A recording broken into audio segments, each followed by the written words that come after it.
আজকে একটি বিশেষ বিষয় নিয়ে আলোচনা করব, যে বিষয়টি ভীষণভাবে তোমাদের পরবর্তী যে কলেজ সার্ভিস কমিশন এর ইন্টারভিউ হবে সেক্ষেত্রে গুরুত্বপূর্ণ। সে বিষয়টি হলো নেক্সট কলেজ সার্ভিস কমিশনের ইন্টারভিউ এবং তার পাশাপাশি এই কলেজ সার্ভিসের পরিস্থিতি কেমন হবে।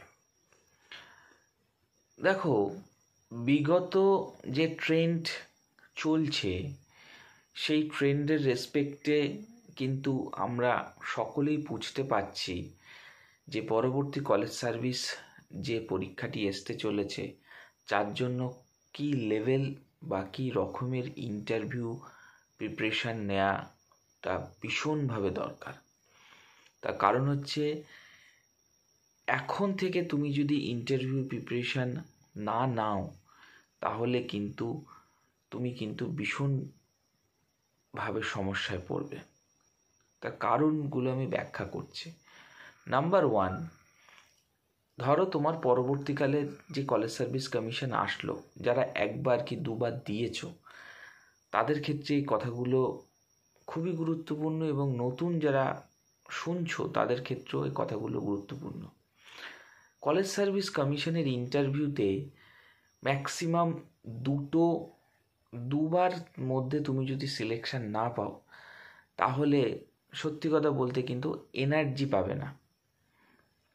জোর আমি ধরে নিলাম 3খানা, ম্যাক্সিমাম 3টে কলেজ সার্ভিস কমিশন, এর মধ্যে তুমি যদি কোথাও সিলেকশন না পাও তুমি কিন্তু এনার্জি পাবে না পরে আবার সেই জায়গায় যে ফিরে আসতে এবং পরবর্তী কলেজ সার্ভিস কমিশনের জন্য আবেদন করতে।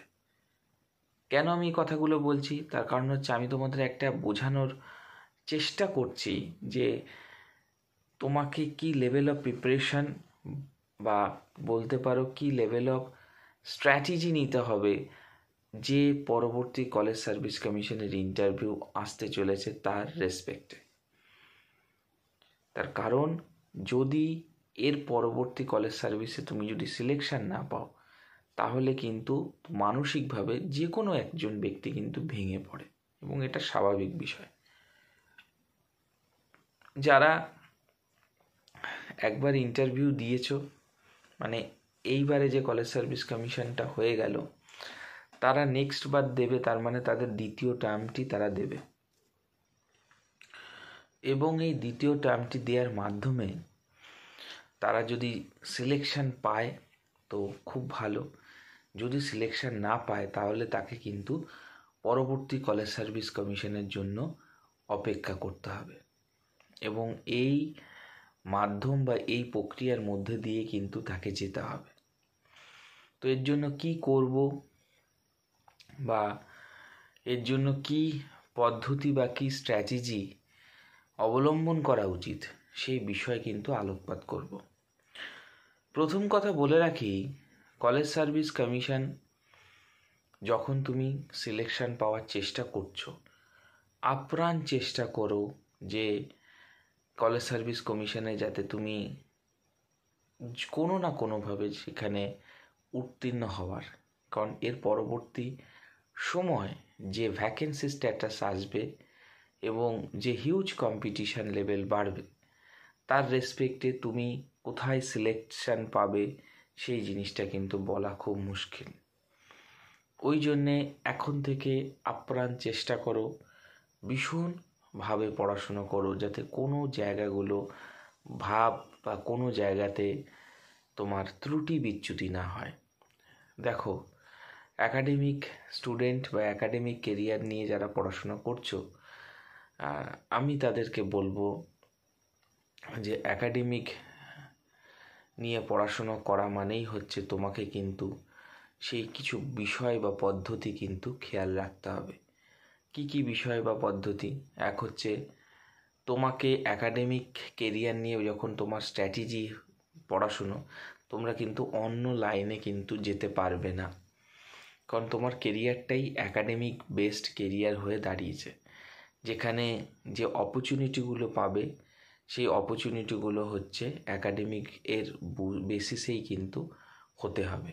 সেই জন্য একাডেমিক কেরিয়ারকে কখনো কোনো রকমভাবে এমন ভেবো না যে এরপর আরও ভালো অপশান আছে, এবং প্রত্যেকটা অপশানগুলোকে এমনভাবে কাজে লাগাও যে অপশানগুলোকে তোমার অ্যাকচুয়ালি কিন্তু সেটার মাধ্যমে তুমি যাতে বেনিফিট পাও।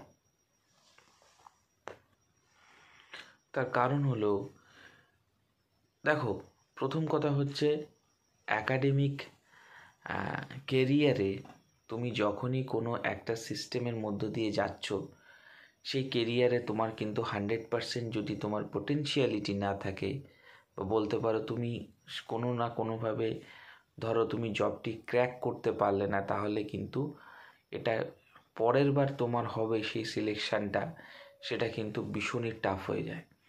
তাই এখন থেকে মন দিয়ে পড়াশোনা করো, এমনভাবে নিজের স্ট্র্যাটেজি নাও যাতে তুমি তোমার 100%টা দিয়ে সেইটাকে ফুলফিল করতে পারো। কারণ এর পরবর্তী ক্ষেত্রে পরিস্থিতি কেমন দাঁড়াবে, কীরকম ভ্যাকেন্সি আসবে, সেই জিনিসগুলো কিন্তু ক্ল্যারিফিকেশানটা করা কিন্তু খুব কঠিন।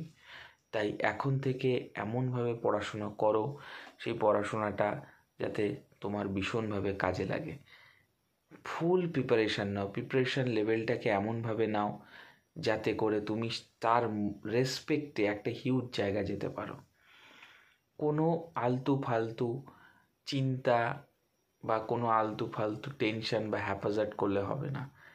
তোমার মধ্যে পোটেনশিয়ালিটি আছে, তুমি যদি পারো, হ্যাঁ আমাকে পারতে হবে, এবং তোমাকে সেই ধৈর্যটা রাখতে হবে।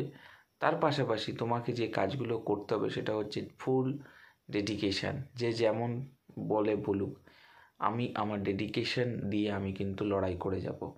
এরকম করে ধীরে ধীরে নিজেকে কিন্তু আপগ্রেড করতে হবে। একদিনে হয় না। একদিনে তুমি কতটা পারবে?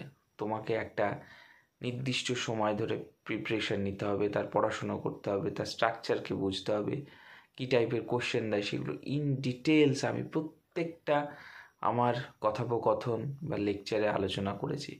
সেগুলো ফলো আপ যদি করে থাকো তাহলে প্রচুর প্রচুর হেল্প পাবে regarding assistant professor and other academic যে বেস্ট এক্সামগুলো হয় তার রেসপেক্টে। তো সেই জন্য খুব মন দিয়ে স্ট্র্যাটেজিক্যালি সেই জিনিসগুলোকে বুঝে বুঝে তুমি যদি করতে থাকো তাহলে কিন্তু ভীষণই তুমি বেনিফিটেড হবে। তাই এখন থেকে প্রিপারেশান নিতে থাকো যাতে করে তুমি তোমার যে ড্রিম বা তোমার যে লক্ষ্য সেটাই যাতে পৌঁছাতে পারো।